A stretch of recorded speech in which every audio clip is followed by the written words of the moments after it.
Jalen Reagor for Kareem Hunt. No. Now, the Browns don't necessarily need Kareem Hunt. He's not happy about the way he's going to be used in Chicago this year, so there's a little pressure to trade him. I get the fact that he's a guy who may very well be on the move. Do you not believe Kareem Hunt can't bring a player better than Jalen Reagor back in return if you're the Cleveland Browns? They'll be out there this week. They'll get their first-hand look at Jalen Reagor, and maybe he just goes nuts and is the best receiver on the field, better than A.J. Brown. Yeah, okay, that's going to happen.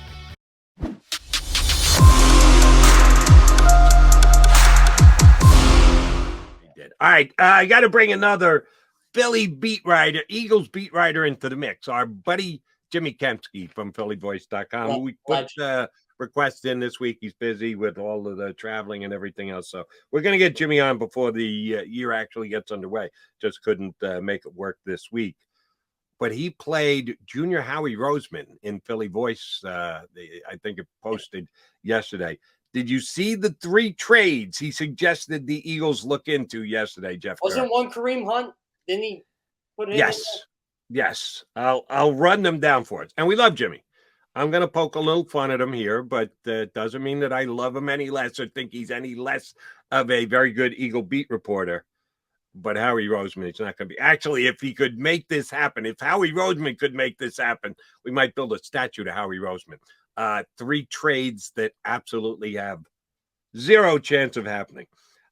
Eagles trade Andre Dillard to the Bears for Robert Quinn, defensive edge guy. The Eagles actually upped their ability to get to the quarterback on the defensive edge by getting Hassan Reddick.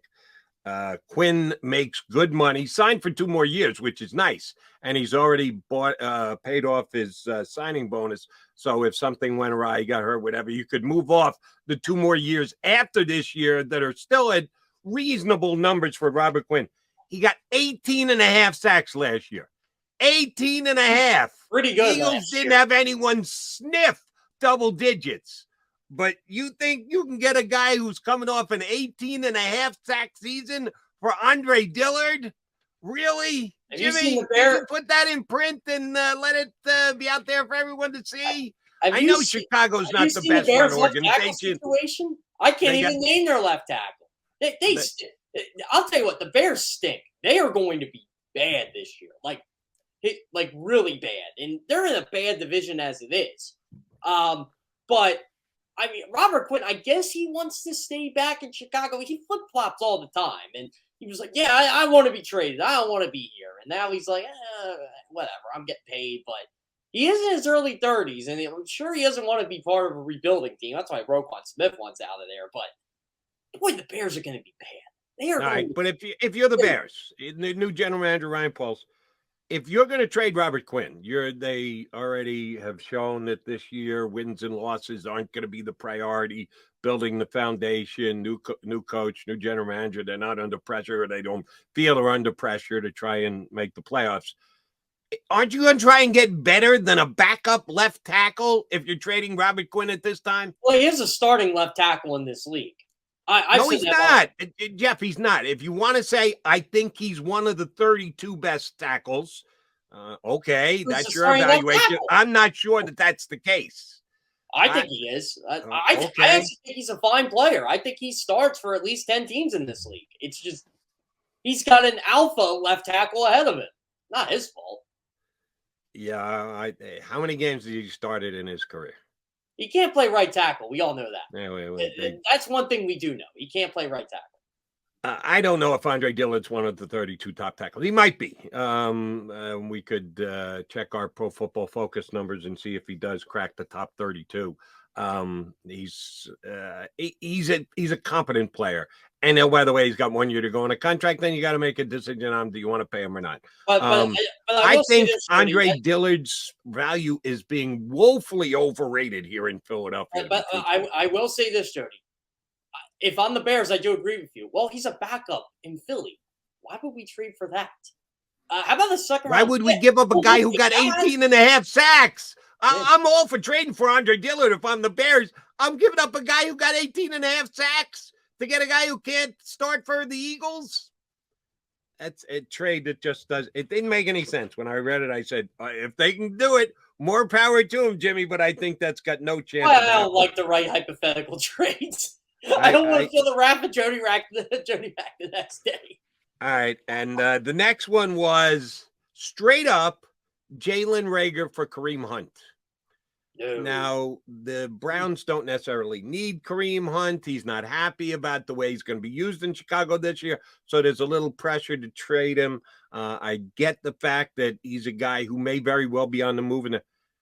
Do you not believe Kareem Hunt can't bring a player better than Jalen Reagor back in return? If you're the Cleveland Browns, they'll be out there this week. They'll get their firsthand look at Jalen Reagor, and maybe he just goes nuts and is the best receiver on the field, better than A.J. Brown. Yeah, okay, that's going to happen.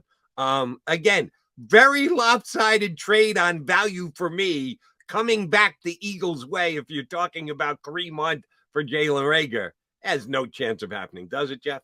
No. First off, if I'm the Browns, I don't even trade Kareem Hunt. I would tell him, look, this is the last year of your contract. You are our feature back if Nick Chubb does get hurt, and Nick Chubb has been banged up before. Like, they need Kareem Hunt to contend this year, especially with their quarterback situation being what it is. And plus, if I was Andrew Berry or someone in there, I would kind of tell Kareem Hunt, hey, hold on a second. When the Chiefs had to get rid of you, we took you. We took you with your baggage. We took you. We paid you. And this is what you want now? Like, he's going to be afraid. He's going to get paid this offseason. Someone's going to pay him. He's only 20. I think he's 26, 27. I forget how old Kareem Hunt actually is now, but they need Kareem Hunt this year. They need him. I wouldn't trade him for anything. I especially wouldn't trade him for Jalen Reagor. I'm not even sure who wants Jalen Reagor at this point. I don't think you would give up a guy who can produce. Be a serious contributor, if not the lead guy. You just for this upcoming year, if you give me both Miles Sanders and Kareem Hunt, who do I think is going to earn the more carries? It might very well be Kareem Hunt. So that's what I was going to ask you. Like, if Kareem Hunt would come to Philadelphia, there's a really good chance he's number one back. That's why, again, I love the fact that Jimmy put this trade out there, because it certainly is beneficial to the Eagles if it were to happen. And my favorite one is his last one. And the only problem with it is he's got Andre Dillard going somewhere else. So all three of these trades can't happen. Only 2 out of 3, because Dillard is involved in 2 out of them. Trade Dillard to the Colts for the draft pick that the Colts got from the Redskins in the Carson Wentz deal, the third-round pick that can conditionally move up to 2. So we once again get to watch Carson Wentz and how many snaps he takes and have a pick potentially get better because of it. I love the intricacies of the deal.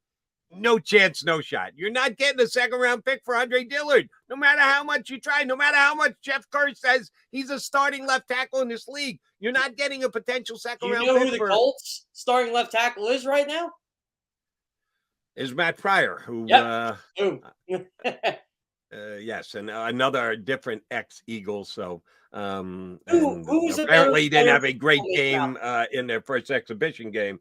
I would put those 2 players as comparable, Matt Pryor and Andre Dillard. So it tells you what I think of Dillard, that I don't know that he's necessarily better than Matt Pryor. Maybe the Colts feel that way. Maybe they've gotten a little less behind Matt Pryor, but the value that you're giving up, a third-round pick that can become a second-round pick, you shouldn't have to give up near that much to get your hands on Andre Dillard. This man's opinion. Honestly, if I'm an opposing GM, and look, I think Andre Dillard's better than what people get, but I'm only offering a 5th for him because I just don't think it's just what you said. If you're looking at the other team's front office here, well, he's a backup. Why would we trade any more for a backup? And I know good starting tackles in this league are scarce, but I'm not giving up higher than a 4th or a 5th for this guy. Like, 4th is probably the highest I go. I'm definitely not giving up a day 2 pick for him. I love the fact that Jimmy play. Hey, I do it. I've been doing it for 30 stupid years in sports talk radio. That's what we do. And I field calls from John Q. Public, who's sitting at home, who want to do the job of Howie Roseman and Daryl Morey and Dave Dombrowski and everybody else. Everyone wants to be an assistant general manager or Monday morning quarterback from their couch. It's fun. And every once in a while. Daryl Morey for 15 years, I just got to say this. I don't know how he does it. I don't know how he pulls off the stuff he does. He's really good at his job. That's all I got to say about Daryl Morey. We'll see if he's got a Kevin Durant ace up his sleeve, because that's the next thing that Philadelphia fans want to be able to. I know this is an Eagle show, but man, I'm on the fence on that one. All right. He is Jeff Kerr. I am Jody McDonald. You're listening to Birds 365. Johnny Mac was on earlier. If you didn't catch him, you want to go back, catch the re-air after we wrap up here today. It'll be available to you on the JAKIB Media YouTube channel. We do have a good guest scheduled for hour number 2. That's our bud Mike Tanier from FootballOutsiders.com. We'll come back, talk some more Birds, and get set for Mike Tanier here on Birds 365.